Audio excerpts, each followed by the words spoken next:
you're like quiet and you come and just do, even if your quality and whatever is nonsense, they'll still watch you over me or any other Kenyan, because there's a lot of Kenyan creators who are like really doing a lot of great content, but Kenyans are not really watching them. But our person will come and do the same video in a shoddy way, even poor quality and all that, but they will watch and follow. So sometimes that can be quite discouraging.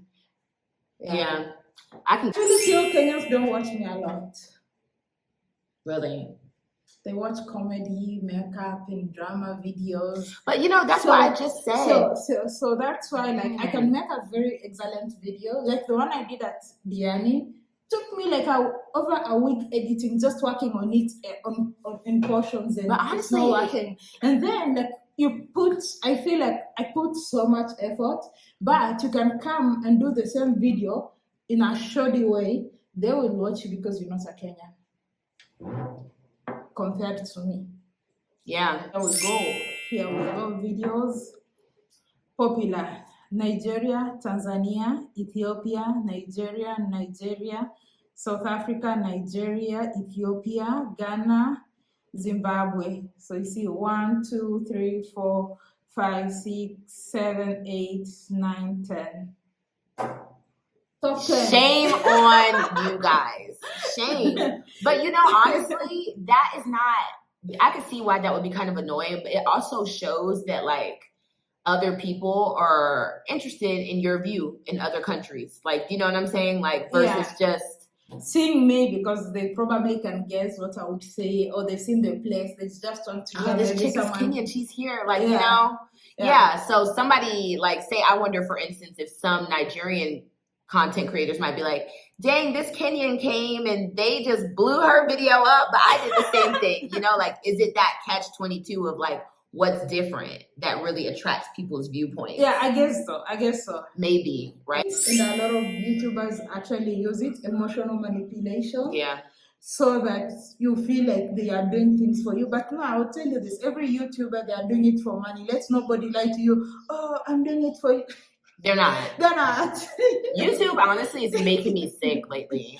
And I will, like, I've hit a plateau, but I can only keep it real. Like, I can't post. I can't make up fake scenarios. I can't. People do that. Oh, my God, a lot. When people do that, and they're now trying to come off like you're the savior. Yeah. Or you're trying to do this, helping them and all that. No.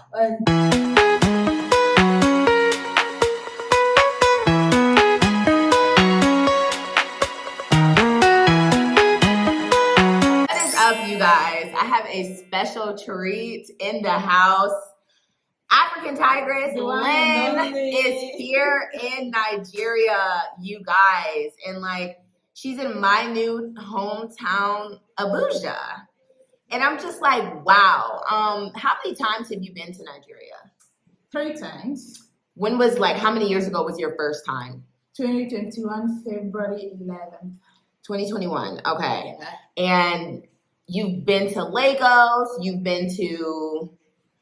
I've been to Ibadan, I've been to Port Harcourt, I've been to Uyo, Akwa Ibom.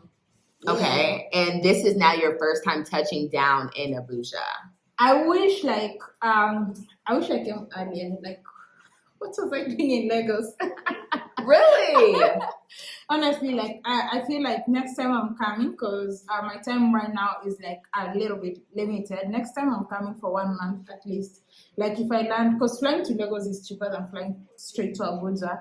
So if I land in Lagos next day or after 2 days, I take a flight to Abuja. Yeah. Would you recommend people just like flying to Lagos and then flying domestic to Abuja, or would it, like, if hindsight was 2020, would you just spend a little more and fly into Abuja? Well, it depends on the fee difference and the country you're coming from. So if it's gonna save you $500, for me, like $500 is a lot. I fly to Lagos, then to Abuja is like $80, and then I would say $400 or something dollars. Yeah.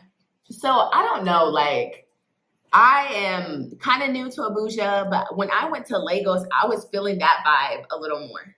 Really? I feel like you digged into Abuja really hard. Like, tell me what has made you like really fall in love because I've been really watching you, like trying to learn places to go. She came here and just like, like out. And I'm like, every day. yeah, no, I want to go to that cave restaurant. Oh, You've cave inspired me to restaurant. go for my birthday. So, y'all, I live here and she still came, visited, and did everything. I didn't know the stadium was here until I saw you go. And then I was like, oh my God. Yeah. Africa's biggest stadium, one of. Yeah, it's among the top 5 with hosts over 60,000 people in one sitting, and they can extend it also to host up to almost 100,000 people. Wow. What are some things that just make you feel, because I feel like Lagos kind of just has more to do for me. Like what has made Abuja like, dang, I gotta come back here for a month? First, there's not too much hooting. Do you know how that hooting in Lagos just pisses me off? Yeah. Like everybody just feels like they have to hoot even when they don't have to. Like, yeah. And then I feel like Lagos has a lot of angry people. You know, honestly, I can say that. Vlogging in Lagos was not easy for me. I was like, how do people do street vlogs here? Is it me? I just felt targeted because I'm like, I know I see people doing vlogs on YouTube, but it just didn't seem like a comfortable environment. It seemed like more, I don't know, what has been your experience vlogging in places like that? For me, I've always done, when I'm in Lagos, I'm always with local. So that makes it pretty easy. And sometimes I came to realize sometimes when people are saying something, ignore. Because the moment you start answering or responding, now it will escalate. So sometimes just ignore, like you don't understand what they say and just keep moving. That's it. Because I'll be like, excuse me? No, you can't do that. The moment you do that, you're escalating the issue. Just keep moving as if you didn't hear or you didn't understand what they said. Yeah. Yeah. But I feel like other people there, it's just like too fast, I don't know if it's the environment. I feel like they're more angry and easily triggered. Like, I mean, almost like even the other day when I arrived next day, people are almost fighting and all that. Each other. I've not seen that here in Abuja so far. It's kind of, I always say like, Lagos kind of, I think, gives New York City, you know how people say like New Yorkers are mean, Londoners are mean, that city, and like Abuja kind of gives like Washington, D.C. It's just more serious, I think. More organized, more, I don't know, a city. Yeah, it's kind of like Nairobi versus, I don't want to say Mombasa because that's a stretch, but you know, like a different landscape almost because it's not as serious. Everyone's not like in a rush or like congested almost. Yeah, people are a little bit more patient here from what I've noticed. There's more space, so they're living like happier lives. Yeah, I feel like, okay, a lot of people prefer Lagos because they say there's more money in Lagos, like for business.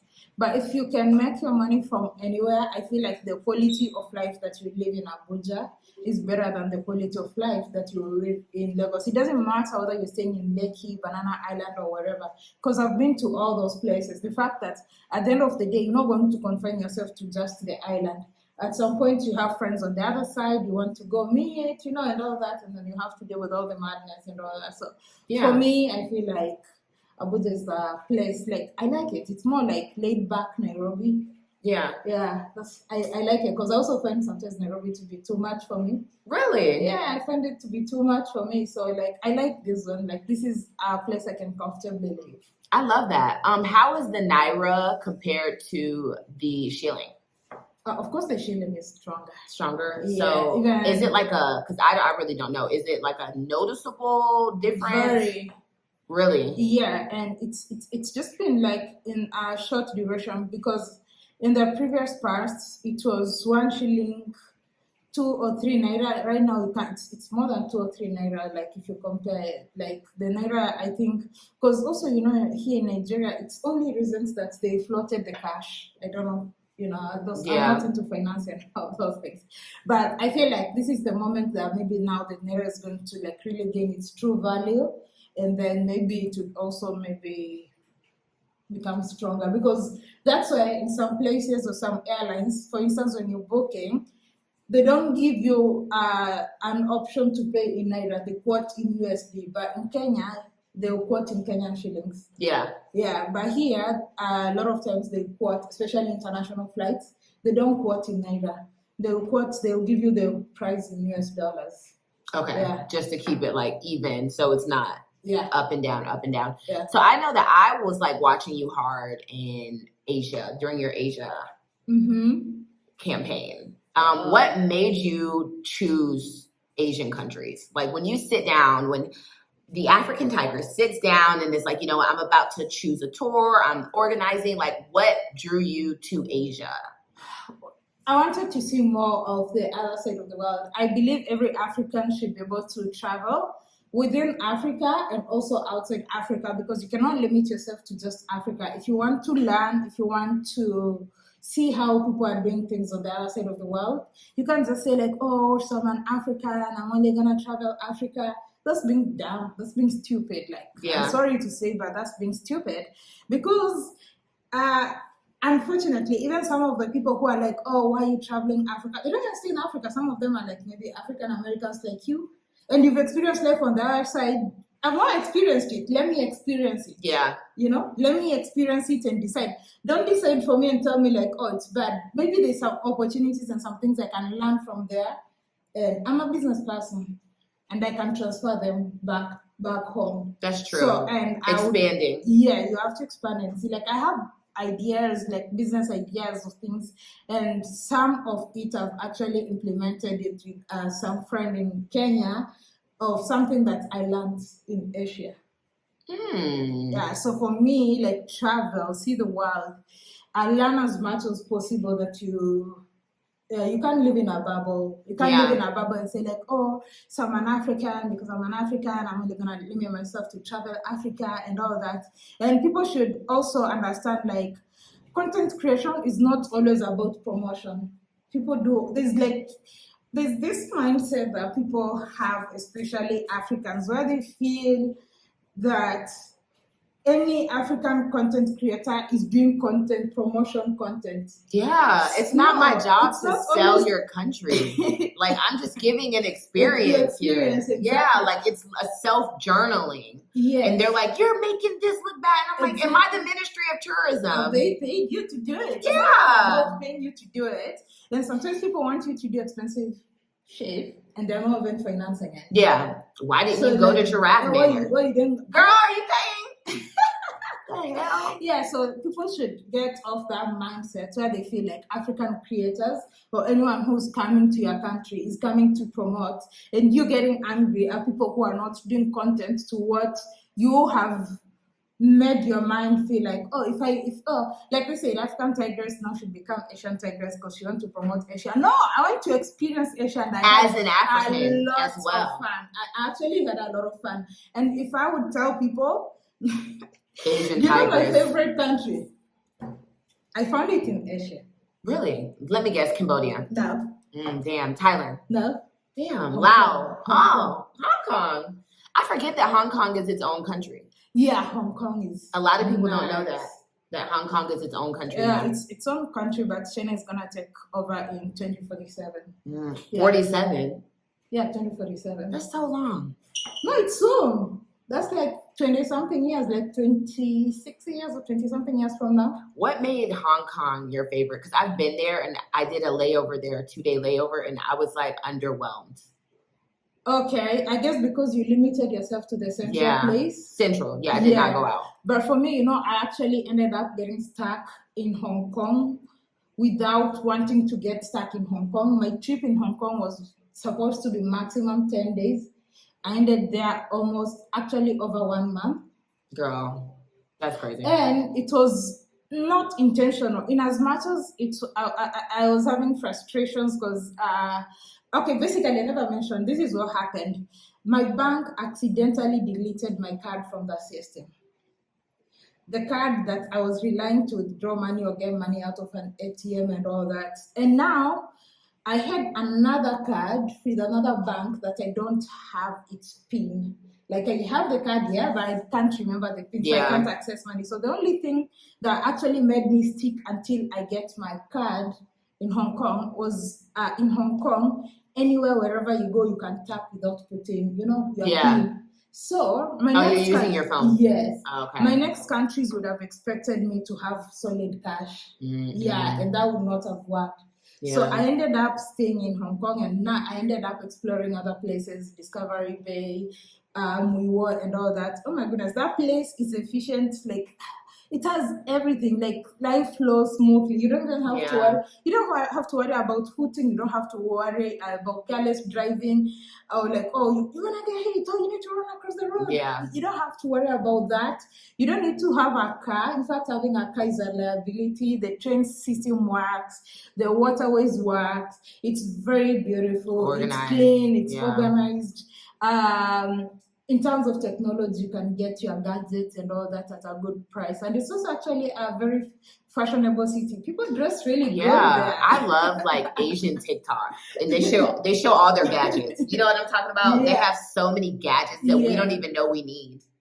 Exactly. Yeah, until you see it. Yeah, they like have right it. now, you see, even when it comes to doing laundry, right now, or some places you have to go, or you're trying to look for a laundromat, or people charging. In Hong Kong, you go to the laundromat, there's nobody. With your card, your Octopus card, there's a card you're given that you can use at all 7-Elevens, Metro, wherever. Like, it's a card that you can use at many places, and it's valid for 2 years. So with the card, you can actually access even the laundromat. You just go there, tap it, get your whatever, put your clothes, tap it, put the clothes on there. And there's nobody, there's no attendant. It's just you in the laundromat. There's even nobody there. Like, and the clothes just come out. Yeah. Wow. Like, things just work. That's they're living like decades ahead. Yes, that's what I really loved about it. So efficient. The efficiency is what I loved. After Hong Kong, where did you love next? What did I love? Hong Kong was actually the last Asian country that I visited. Well, no, I'm saying, like, when you visited all these countries, which one was your next love? In Asia or in Asia? In Asia. I can say Cambodia and Laos in equal measure. Yeah, I was watching you there. The food looked good.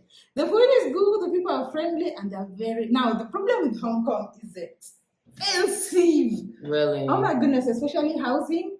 Really? Oh my goodness. I saw you at the tallest building, I think, in Hong Kong. No, where was that? No, I went to Victoria Peak. It's like it was like apartment buildings. Tram, and then you go up, and then you're gonna see like the whole city down there. Okay. It's called Victoria Peak. So it's very expensive. Like, Hong Kong is expensive now. That's the problem. $1,000 is nothing there. Like, I spent over $5,000. And you got stuck there in the most expensive place. And with that $5,000, at a certain point, I met my Kenyan friends who hosted me. So I was not even paying for it. So I was paying even for accommodation. After, I think I stayed at my first place for, I don't know how many, a week or so. And then after that, I stayed with my... How did you meet them? Did you meet them while they were there, or you knew them before? Kenya has a very kind of, like, the traveling community of people who love to travel. We kind of know each other. So sometimes I'm in a place, I post some here, and then someone's like, oh, me too, and so is also here. Pull up on us. Yeah. What made you leave? Like, you didn't go to every single country in Asia. What made you like, okay, it's time for me to kind of go home? I think after the frustrations with the visa, with the bank, they drained and took my energy, because I was supposed to go to Bali. I didn't get to go to Thailand, actually. I got a visa, but I was super excited when I got it, but I didn't go to there. And I was also looking at going to India. But now I ended up spending longer time in Hong Kong, and the visa issues and all that. So I was like, okay, I felt drained. By the end of it, I was feeling so drained. So I was like, okay, let me go home, rejuvenate, and then continue. Yeah. Get that. I agree with that. As a Black American creator, I feel like even when you there's some white girl in Tanzania who just walks up to people dancing, and I'm like, I think I seen. Yeah, and I'm just like, this has millions of views, and it's literally just because she's white. Because there's so many Africans doing the same thing, and it's just normal. So I think it's a touchy subject, but it also is the algorithm. But I know the algorithm is based off of the things the you click. So because I was going to say, I don't think I saw as many. I remember seeing on my homepage more of your outside stuff than your in Kenya things. Like, when I click, I don't really see your in Kenya too much, but that's probably, like you said, because Kenyans and other subscribers maybe are not flocking to that Kenyan content. Yeah. Like my top videos, when I look at my top 10 most watched videos, none of them is Kenyan. Where are they from? But I have about 3-4 of them are Nigerian, actually. And I have Tanzania. Like, it's from our parts. I can check that. Pull the stats. Yeah, I do want to know. That. So I would want to. Okay, let me check my top content. Okay. So for now, where are you going? Like, what's up with Lynn? What's next? Oh my goodness, my next destination. I'm not even very sure about it yet. You're gonna find out. We're gonna find out. You're gonna find out about my next destination. It's gonna surprise you. I want to say I'm so proud of your land building process. Oh, thank you. Like, you were a boss chick. I try. Yeah, like, no, I think it's really beautiful, and I saw like how you want it to look, and it's like super. I think that's amazing. I'm doing my best with the little that I have. Girl, don't be humble. Don't be too humble. Now, if I had all the resources, I would just take 3 months and do everything at once. But like, I took a break. When I go back, I'll continue. Yeah. Although right now we've done like the superstructure. So now what's remaining is like now the finishing, plastering, the grills, the doors, the tiles, the toilet, and all that. Yeah. So let's talk YouTube. Do you ever feel drained by YouTube? I've been seeing a lot of YouTubers falling off. A lot of people who like just get tired, but I don't really see you like take super long breaks too much. I want money. Yeah. Not for real. That's facts. I mean, yeah, you want money. But do you ever get like emotionally affected by YouTube? I actually kind of know how to. The thing is, I don't really get emotionally affected by anything YouTube, but I sometimes just want to travel, and I don't want to document it every day. I don't want to feel like, I need to post, I need to ensure the algorithm doesn't kick me out and all that. That's why I don't want to feel like I have to chase the algorithm. So sometimes the fact that you feel the need to chase the algorithm, that's what I really hate. Yeah. What are one of your favorite, like you just said, the Kenya beach video that you did, you put so much effort in and it was a really good video, but like whatever. What is like just a couple of videos that you were like, I had so much fun here, but it like didn't translate in numbers? Or so many, God, I have over 600 videos, so there's so many. But at the end of the day, I'm always like, oh well, at least I had the fun. I want to know just what are your favorite videos that you've made? You have so many, but you don't have like, this one was like a really good time. A lot of Zimbabwe videos, almost, especially all my videos in Victoria Falls and Nyanga in Zimbabwe. Oh, God. Like, I don't even have words to describe the experience because it was so heavenly. Really? Like, oh my goodness. Like, even when I stayed in Matete, you have your own banda, you have your own pool, you have your own housekeeper, you have your own chef, you have your own tour guide, you have your own spot. Like, 5 people, like 5-6 people just serving you one person. Yeah. Anytime. If you just press it, they're there. Yeah. I feel like that's easy to obtain here in Nigeria. You go for dinner. That's like a resort. So yeah, like you go for dinner, you come back, you find they've set the room, they've set the bathtub and set candles, and like, why am I solo here? I love that. No, I really, really love that. Yeah, I've had lots of fun in Zimbabwe. I've also one of my also most memorable videos that I love was my road trip. Actually, road trips would make the top of my favorites. Actually, my road trip from Cape Town to Maseru, which is great. Where's Maseru? Maseru is in Lesotho, inside another country. Oh, inside South Africa. Yeah. Okay. And also my road trip in West Africa from Senegal to Guinea-Bissau. Yeah, like that was also very memorable. In fact, at that time, it was so nice and so easy And I really wish, you know, after that, like, that's about the time my dad passed on and I had to come back and then I had to change route. But, like, that time it was so easy. I wasn't even worried or stressed about content at that time. Just having I fun. didn't, yeah, it was just having fun. And Yeah. even the type of content I was creating, it was like, okay, getting up, going with the flow, not much editing. Okay, so what are we going to do today? We're going to go somewhere, drive. Okay, Yeah. where does this road lead to? We don't know. So let's drive to the end of this road and see what's at the end of the road. Yeah. And that was the content. Just Like, exploring. it was just like raw. It wasn't like, oh, why you not promo? Oh, why you not? No, it was like, like that. Oh, natural. Yeah, there's mangoes there. Let's go and steal some mangoes. How do you vet who you're gonna collab with? Like, how can I get a collab with you? Like, or say like 50. I'm saying like, you know what I'm saying? Say like, I'm sure you have 50 people in your DMs when you pull up. Like, oh my God. But unfortunately, it's really hard to collab with everybody because if I just focus on doing collabs, then the channel is gonna be dead anyway. I'll not even become any importance anymore. Because can we hang out? I can can we meet for coffee and all that? But I'm like, baby, I'm here on business. Time. Because you know how creating is. Yeah. You know, like right now I have about 5 videos I've not posted. Yeah. So like it really needs a lot of time, and I feel like it's not possible to meet everybody. But a lot of times when I'm thinking about collab and all that, when I get people telling me, oh, we need to collab, or we need to meet and all that, a lot of times I'll probably give priority to people that I've seen on my channel before. People who support you naturally. You've probably seen this person. They're always commenting on your videos because you know, like those names register. Even the lady, for instance, like the lady who I've made some video here in Abuja. She's an Abuja YouTuber. Someone mentioned that. I was like, it rang a bell. I was like, oh, that's one, I know her. Even her profile picture, she has like something on her head. Like, you know, whenever you're familiar with when you're replying. Yes, when you see her. You can see like this name is familiar. So those are the people who would actually give priority. Yeah. As opposed to people who would come and just say like, oh, I'm your big fan.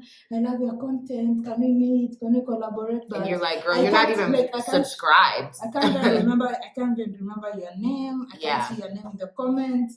Or even some people like they come, oh, could you please share my videos in your community? But even if you have 1,000 subscribers or 500, you've never shared mine. Yeah. So why do you want me to share yours? It doesn't matter. Your 500 people don't know me. Your 100 people don't know me.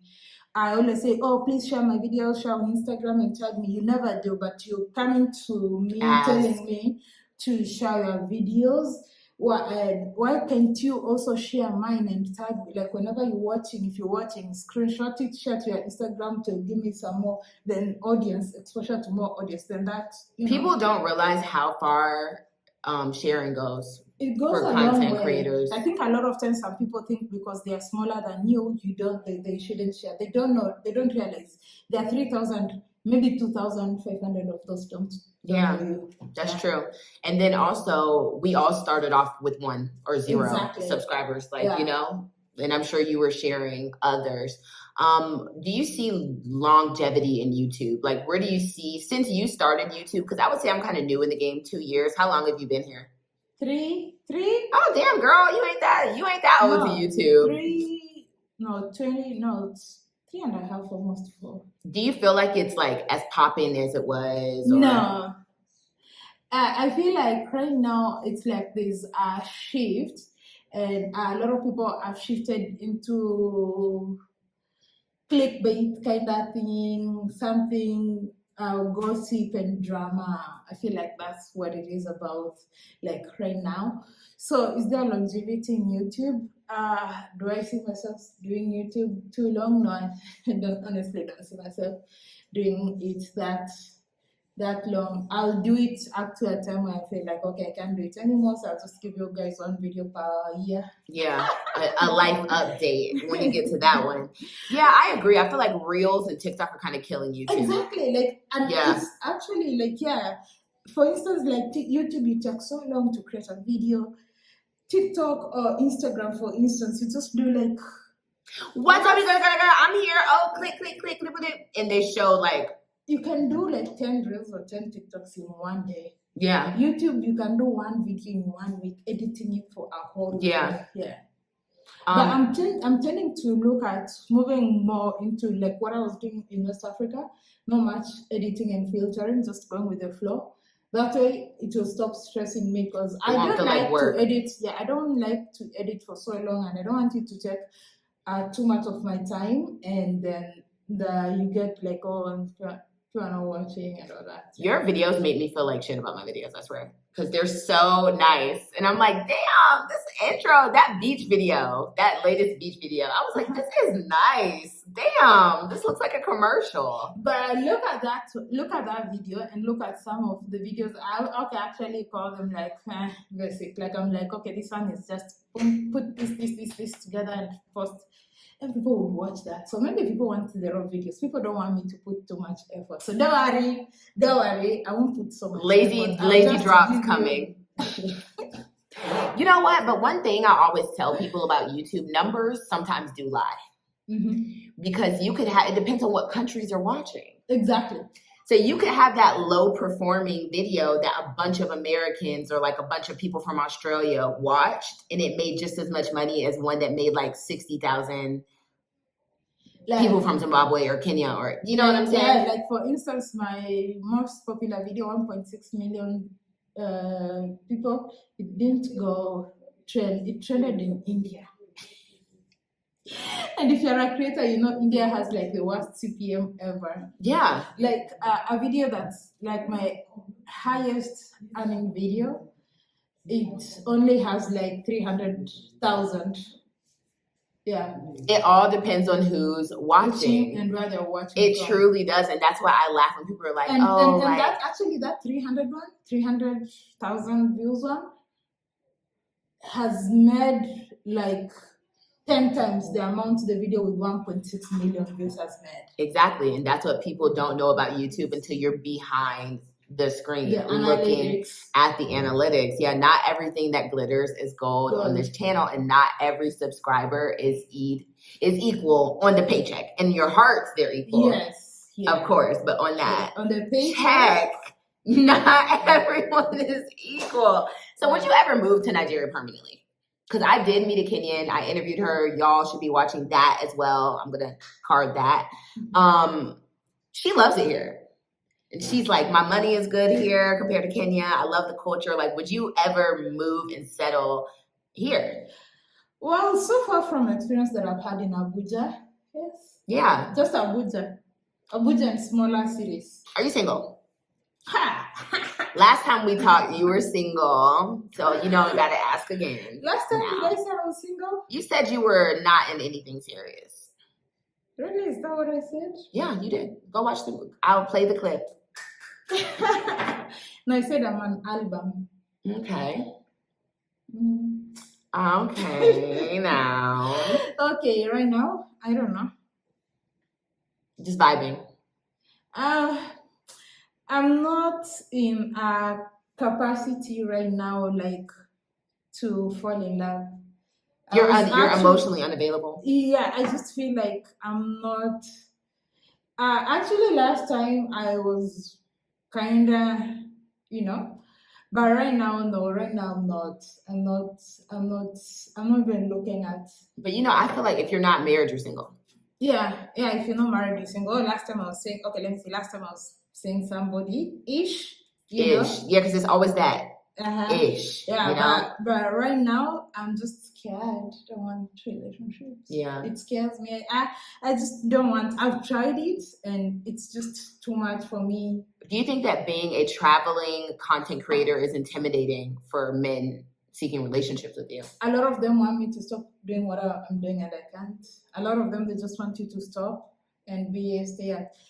Dude, I'm not gonna stop. You found me traveling. I'm not going to stop traveling. I don't care which mansion or palace or whatever you give me, because a lot of them feel like because they have a lot, they have maybe a big house, they can give you money, they can give you what, as long as you stay. Like, why are you looking at somebody who's already traveling? Yeah. Look for someone who's not traveling, because why are you taking me?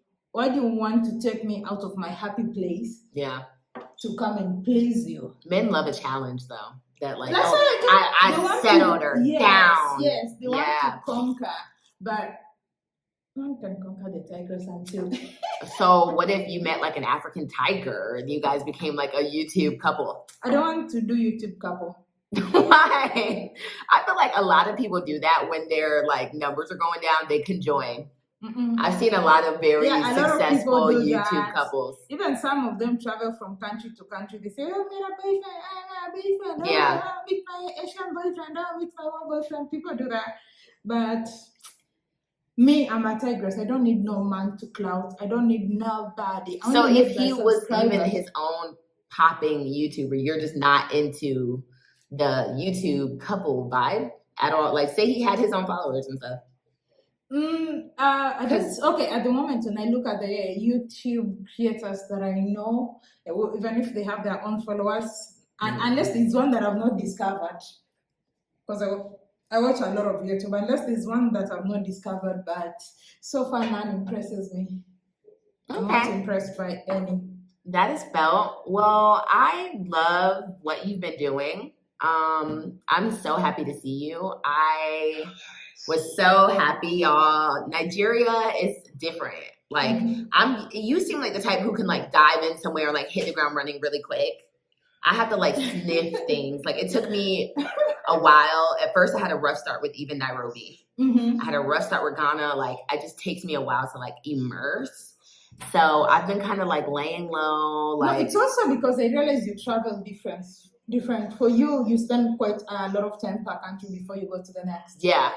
So that one you still have time to sniff around before you start. Yeah. But when you know you only have 10 days, 12 days in a place, so you have to hit the ground running. Yeah, that's true. You're more of a thief in the night. I am looking to honeymoon.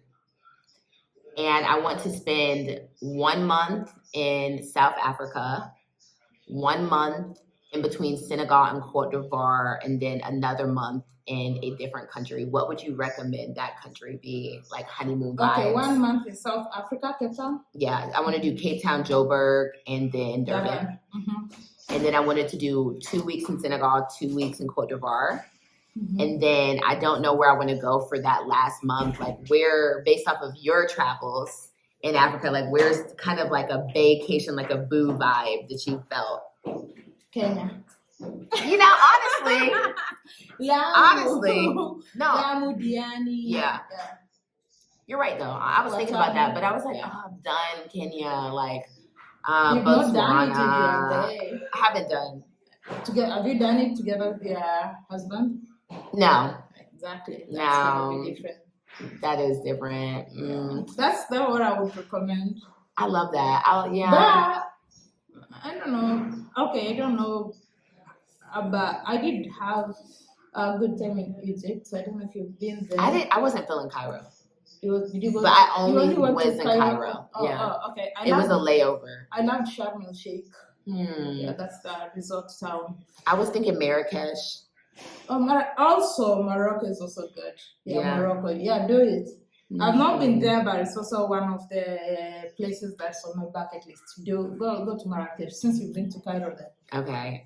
Give me your top 2 Nigerian dishes. Of course, jollof rice. Jollof, yes. You love that jollof. I love jollof rice and pepper soup. Okay, simple staples. Yeah. We love this. Well, welcome to Nigeria. Thank you so much. Like I told you, you're not welcome. Nigerian. I'm Nigerian, girl. You're my host in Nigeria. Olu Brittany here. I love it. And what can my followers do to support you right now? What can they look forward to seeing from you coming up?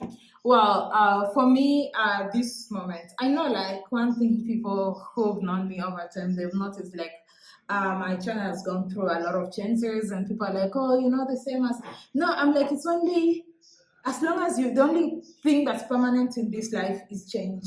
You can't expect me to be the same or think the same way I thought 2 years ago. Maybe I've known better, or maybe I've seen better, or maybe a certain experience in the course of the time has changed me. Yeah. So for me, just expect me as I'm still growing. I'm still evolving. Yeah, I mean, and who would want to watch the same so I will not content over and over? Yeah, so there are some things or ideas or things that maybe 2 years ago I thought this way, but right now I'm thinking this way. So for me, like, if you're open for that journey, to just see me experience and grow and all that, that's very important. But most importantly, one thing I'm all about adventure and also business. So if you're interested in business and adventure, then you can check out my channel. I'll take you to different places across the world. We're going to experience the world. Girl, you need to do travel groups. I'm going to do so, but before then, I want to do I don't know if I told you, my friend is now trending in Kenya. I don't know if I told you about my friend who was driving from Kenya to Europe. Yeah. Right now he's trending in Kenya. He was in Europe and then he met with some of the popular, I don't know if you know Larry Madowo. I've seen that name. Yeah, the one of the biggest reporters in Kenya for CNN and all that. Yeah, and then I've always he's always inspired me. Him and another friend of ours who also used to do the same, but unfortunately passed on. So who are friends and all that. So I really want to do an overland trip. There's so many things. If I wanted it easy, honestly, there's a lot of money that I could easily make on YouTube by just because I know I can kind of sometimes tell what the audience wants, and I've seen it, and a lot of YouTubers actually use it, emotional manipulation. Yeah.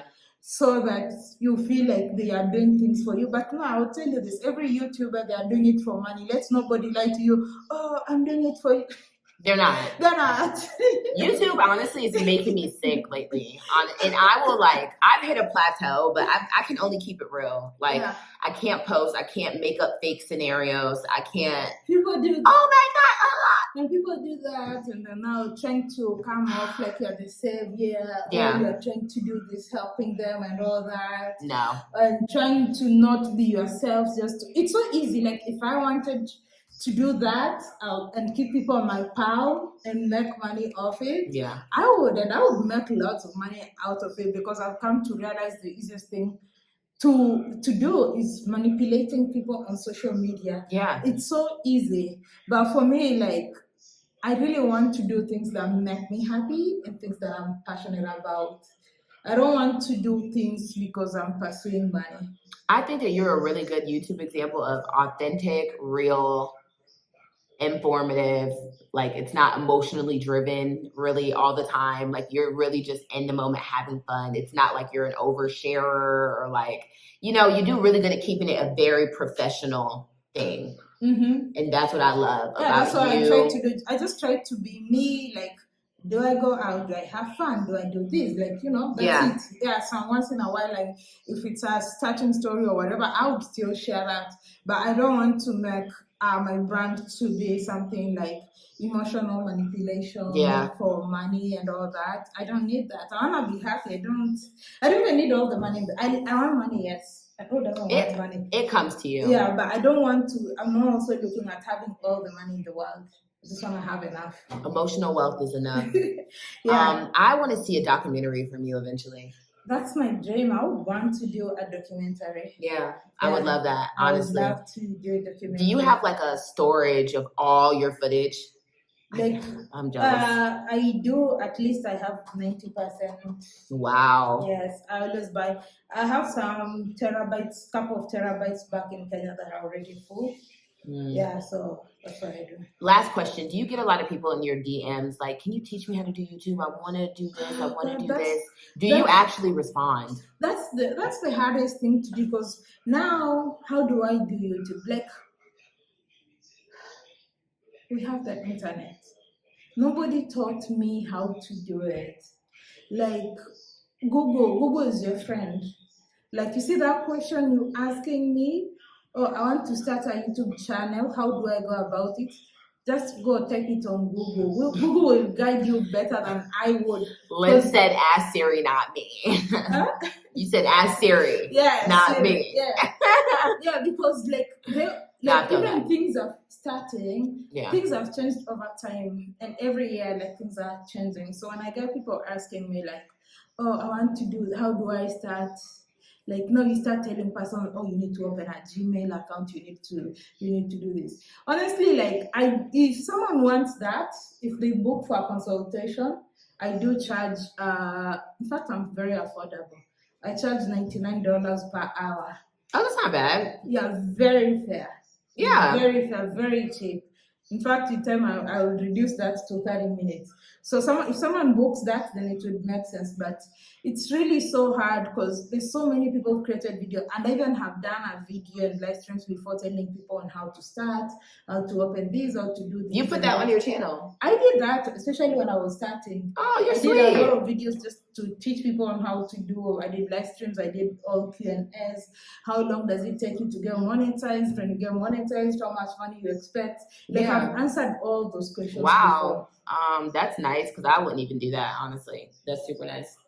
Yeah, so I that's the best. But if you want, it's time consuming. That's what I don't understand. But if I'm open. If you're interested, I can really take you. I can guide you through it. You can book a consultation on my website. Okay. Yeah.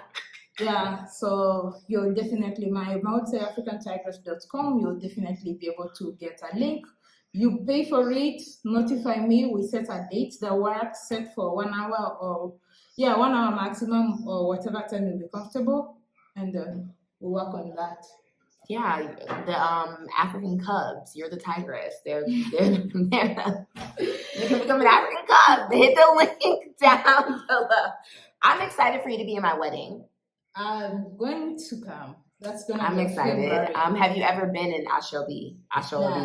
Yeah, so this will be your first time, honey, and you're so you guys I need to learn how to dance though. I don't know how to dance. Siri. Get on Siri. Siri, how do I do a little Nigerian dance? Girl, you gotta get on YouTube. To get a Nigerian to teach me how to. I don't want to ruin it when everyone is dancing fine, and then on the other hand, yeah.